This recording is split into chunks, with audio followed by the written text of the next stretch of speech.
ஒரு சூப்பரான டேஸ்ட்டில் ரொம்ப சிம்பிளாக அதுவும் இட்லி தோசை சாதத்துக்கும் செட் ஆகிற மாதிரி ஒரு தக்காளி குழம்பு தான் பார்க்க போகிறோம். அப்படியே வீடியோக்கு ஒரு லைக் பண்ணிவிட்டு என்னோட சேனலை மறக்காமல் சப்ஸ்கிரைப் பண்ணிக்கோங்க.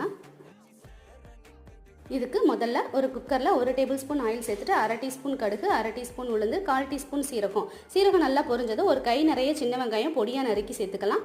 வெங்காயம் நல்லா கண்ணாடி பதம் வந்ததும் ஒரு கொத்து கருவேப்பிலை சேர்த்து வதக்கிட்டு 10 மீடியம் சைஸ் தக்காளியை பொடியாக நறுக்கி சேர்த்துட்டு குழம்புக்கு தேவையான அளவு உப்பு சேர்த்து நல்லா வதக்கி விட்டுக்கலாம்.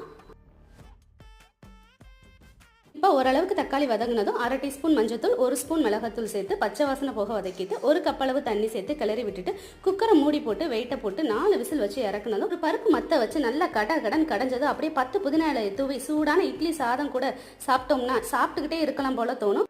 ரொம்ப சிம்பிளாக ஒரு 10 நிமிஷத்தில் முடிச்சிடலாம். நீங்களே இதை ஒரு தடவை ட்ரை பண்ணி பாருங்கள். உங்கள் ஃப்ரெண்ட்ஸுக்கு இதை ஷேர் பண்ணுங்கள். மறக்காமல் என்னோட வீடியோவை சப்ஸ்கிரைப் பண்ணிக்கோங்க. பாய்.